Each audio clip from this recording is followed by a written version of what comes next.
Hi, my name is Robert Chelle with Chelle Law, and I'm an attorney that assists dental associates with employment contract and independent contractor agreement issues. Today I'm going to talk about dental partnership contract review.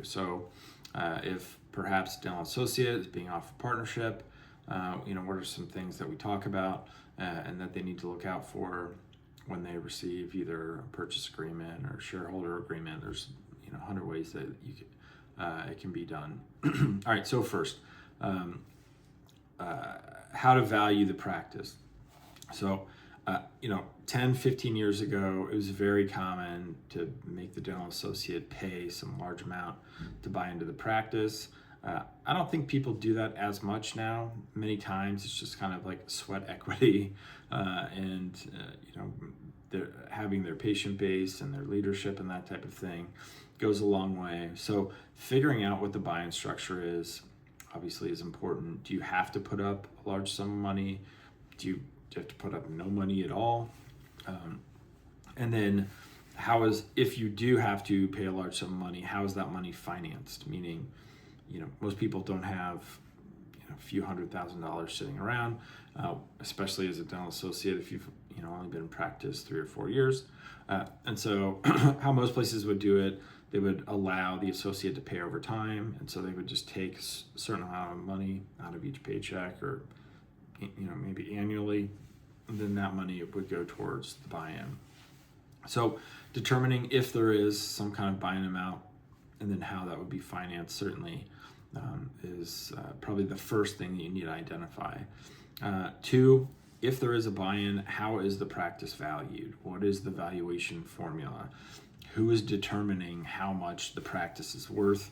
And then what is the kind of fair market value of the share that you have to purchase?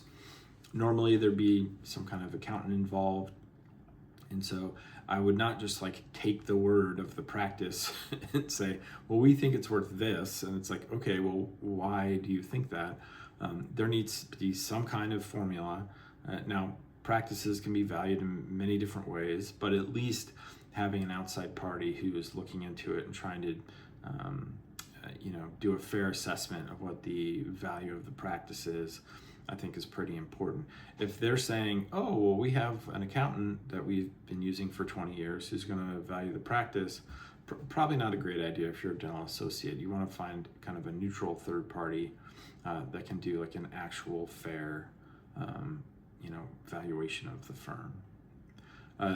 Equity structure, meaning is it what kind of ownership percentage are you going to get? And then what is the regulations behind if you're going to leave? So it's great if you buy into a practice. Most of the time you're going to make more money, at least you'd hope so. Get some equity in the business or the buildings or the equipment or whatever it is. But you also need to be aware of, all right, if this goes bad, or perhaps you're just, you're moving on, you're going to move or something, what are the kind of exit requirements? Or will they buy back your shares? How is that valued at the time? Do you get any money back? These are all very important things that you need to look into before becoming a partner in a practice. It makes no sense if you're thinking this is kind of a short-term venture to move forward with some kind of partnership or equity stake in a practice, and then you're gonna have to leave in a year or two. Kind of a giant hassle. So how you get out of it and what you get when you leave is certainly important. And then governance rights. So is there a board?